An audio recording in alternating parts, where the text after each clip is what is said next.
ജയ ജയ വിളികൾ കവികളുയർത്തി, കുടിലുകൾ കലകളുയർത്തി, ജനങ്ങൾ തേടി നടക്കും ഗീതയിൽ വിടർന്ന മോഹന ചരിതങ്ങൾ.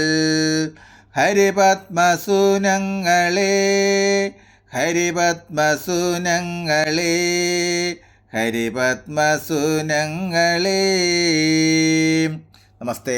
രണ്ടാം അധ്യായമായ സംഖ്യായോഗത്തിലെ 8ാമത്തെ ശ്ലോകത്തിൽ പറയുന്നു: നഹി പ്രപശ്യാമി മമാപനുദ്യാത് യച്ചോകമുച്ചോഷണമിന്ദ്രിയാണാം അവാപ്യ ഭൂമാവസപത്നമർത്ഥം രാജ്യം സുരാണാമഭിച്ചാധിപത്യം. നമസ്തേ.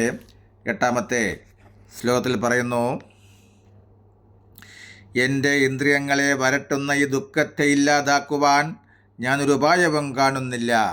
ഈ ഭൂമിയിൽ സമ്പൽ സമൃദ്ധവും എതിരാളികൾ ഇല്ലാത്തതുമായ ഒരു പരമാധിക രാജ്യം സ്വർഗത്തെപ്പോലെ കിട്ടിയാലും എൻ്റെ ദുഃഖത്തെ മാറ്റാൻ പര്യാപ്തമല്ല.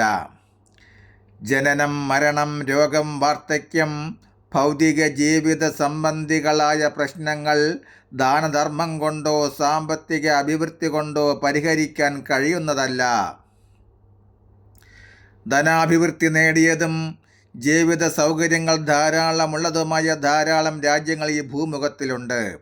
എന്നാൽ അവിടെയും ഭൗതികമായ ജീവിത പ്രശ്നങ്ങൾ നിലനിൽക്കുന്നുണ്ട്.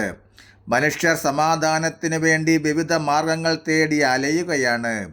യഥാർത്ഥമായ ആനന്ദം നേടണമെങ്കിൽ അവർ കൃഷ്ണ ഭഗവാനെ അല്ലെങ്കിൽ കൃഷ്ണ സിദ്ധാന്തം ഉൾക്കൊള്ളുന്ന ഭഗവത്ഗീത, ഭാഗവതം എന്നീ ഗ്രന്ഥങ്ങളെ ശരിയായി മനസ്സിലാക്കിയിരിക്കണം. അല്ലാതെ സാധിക്കുമായിരുന്നെങ്കിൽ ഭൂലോകത്തിൻ്റെയോ സ്വർഗലോകത്തിൻ്റെയോ സമഗ്രാധിപത്യം ലഭിച്ചാൽ പോലും ഈ ദുഃഖം തന്നെ വിട്ടൊഴിയില്ല എന്ന് അർജുനൻ പറയുമായിരുന്നില്ല. ഇനി സത്യം തെളിയണമെന്നുള്ള ഉദ്ദേശത്തോടെ അർജുനൻ മൗനം അവലംബിച്ചിരിപ്പായി. സത്യം തെളിഞ്ഞാലേ താൻ യുദ്ധം ചെയ്യുകയുള്ളൂ എന്ന ദൃഢനിശ്ചയം പാർത്ഥനിലുണ്ടായി. നമസ്തേ. 9ാമത്തെ ശ്ലോകം വരികൾ സഹിതം തുടരും നാളെ. ഹരേ രാമ ഹരേ രാമ രാമ രാമ ഹരേ ഹരേ ഹരേ കൃഷ്ണ